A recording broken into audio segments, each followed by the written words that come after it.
প্রভাবশালী গণমাধ্যম the independent বলছে, বাংলাদেশ সরকার দেশে যথেষ্ট পরিমাণ জ্বালানির মজুদের কথা দাবি করলেও ইরান যুদ্ধের কারণে বিশ্বের যেসব দেশে খুব দ্রুত জ্বালানি ফুরিয়ে আসতে পারে বলে আশঙ্কা করা হচ্ছে, তার মধ্যে এক নম্বরে রয়েছে বাংলাদেশ। অর্থাৎ বিশ্বের মধ্যে বাংলাদেশেই যে কোনো মুহূর্তে খুব দ্রুতই জ্বালানি ফুরিয়ে আসতে পারে।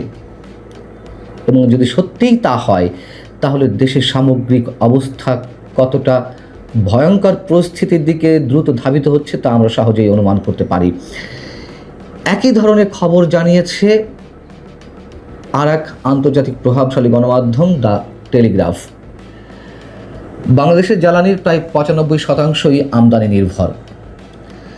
এবং ইন্ডিপেন্ডেন্ট বা টেলিগ্রাফ বলছে, যুদ্ধের কারণে মধ্যপ্রাচ্য থেকে তেল রপ্তানি ব্যাহত হওয়ায় দেশটির যানবাহনের জন্য জ্বালানি রেশনিং, ডিজেল বিক্রিতে সীমাবদ্ধতা এবং শিক্ষা প্রতিষ্ঠানগুলো বন্ধ রাখার মতো পদক্ষেপ নিয়েছে। বন্ধ বলতে যেহেতু আমরা জানি যে অনলাইন ক্লাস ভিত্তিক ব্যবস্থা চালু করছে সরকার, সে কথা এখানে বলা হয়েছে।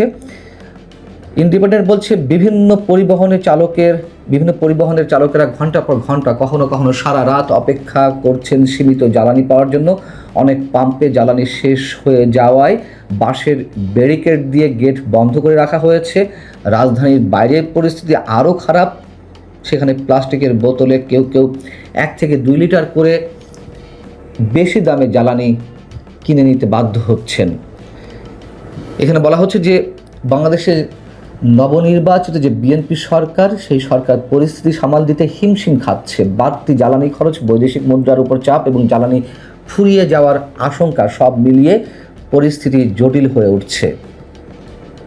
খবরে বলা হয়েছে, গত মাসের শেষে বাংলাদেশ ইস্টার্ন রিফাইনারিতে প্রায় 80,000 টন অপরিশোধিত তেল মজুদ ছিল, যা দিয়ে 2 সপ্তাহের বেশি কিছু সময় জ্বালানি সরবরাহ করা যায়। ডিজেলের মজুদও একইভাবে চাপে রয়েছে।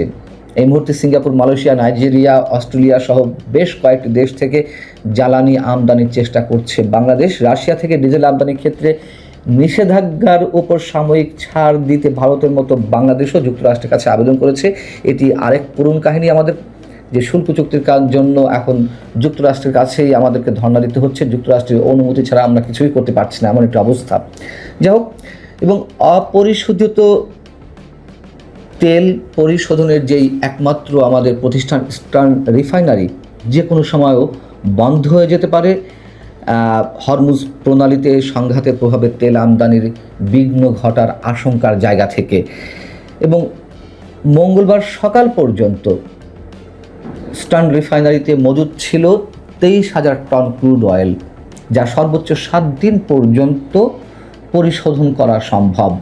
এই পরিস্থিতিতে আগামী 7 এপ্রিলের মধ্যে উৎপাদন বন্ধ হয়ে যাওয়ার ঝুঁকি রয়েছে। এটি আমাদের নিজস্ব গণমাধ্যমগুলোর খবর। এই খবর আর ইন্ডিপেন্ডেন্ট বা টেলিগ্রাফে আসেনি, এটি আমাদের নিজস্ব গণমাধ্যমের খবর।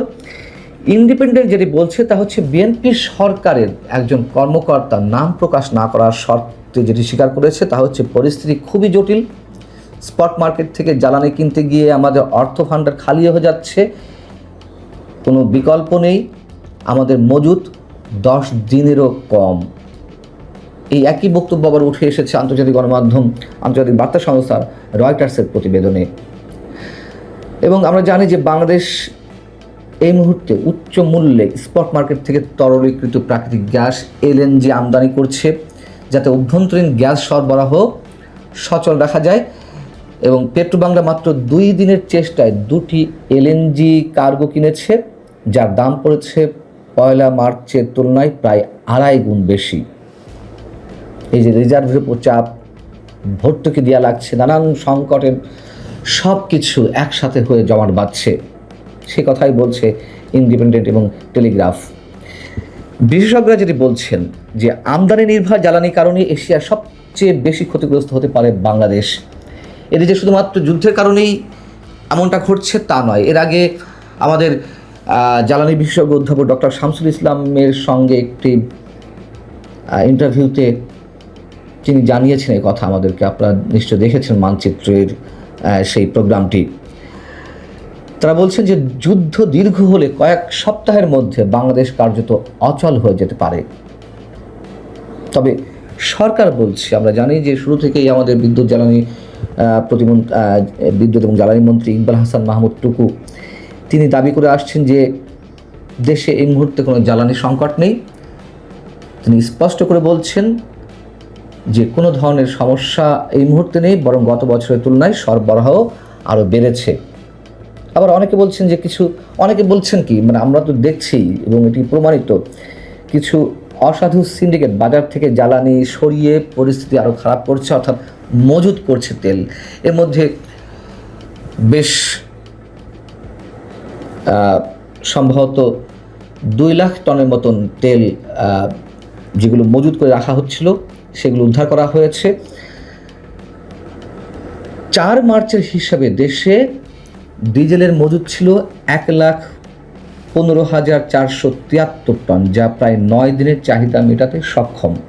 অক্টেনের মজুত ছিল 28,152 টন, যা প্রায় 2 সপ্তাহের জন্য যথেষ্ট। জ্বালানি ও এলএনজি আমদানির জন্য $250 কোটি বেশি বৈদেশিক সহায়তা চাইছে বাংলাদেশ।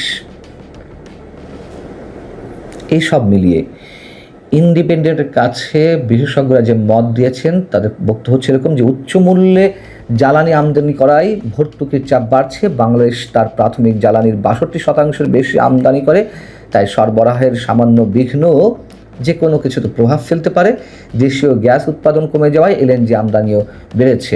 এখন মধ্যপ্রাচ্যের সংকট যদি দীর্ঘ হয় তাহলে শিল্প খাতে জ্বালানি সংকট এবং লোডশেডিং নিঃসন্দেহে বাড়বে। এবং আমাদের বিদ্যুৎ জ্বালানি মন্ত্রী তো বলেই রেখেছেন যে উনি একদিকে বলছেন যে দেশে জ্বালানি সংকট নেই, আবার তিনি মনে করিয়ে দিয়েছেন আমাদের প্রস্তুতকার আসার জন্য, বলছেন যে লোডশেডিংয়ের জন্য সবাইকে মানসিকভাবে প্রস্তুত থাকতে হবে। এই যে রাশিয়া ইউক্রেন যুদ্ধ, সেই যুদ্ধের কারণে সৃষ্ট জ্বালানি সংকটের মধ্যেই আমরা বাংলাদেশের রাজনৈতিক টালমাটাল অবস্থা এবং পরিবর্তিত অবস্থা দেখেছি। তার মধ্য দিয়ে বিএনপি সরকার ক্ষমতায় এসেছে। এর কিছুদিনের মধ্যেই আবার ইরান যুদ্ধের যে বৈশ্বিক সংকট, সেটি আবার সব কিছুকে জটিল করে তুলেছে।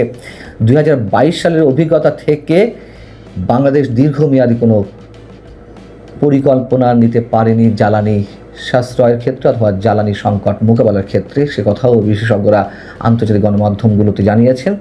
এবং ইন্ডিপেন্ডেন্ট টেলিগ্রাফ বা রয়টার্সের মতন প্রতিষ্ঠানগুলো এই কারণেই এতটা গুরুত্ব দিয়ে বাংলাদেশকে নিয়ে তারা আলাদাভাবে এক্সক্লুসিভ রিপোর্ট করেছে।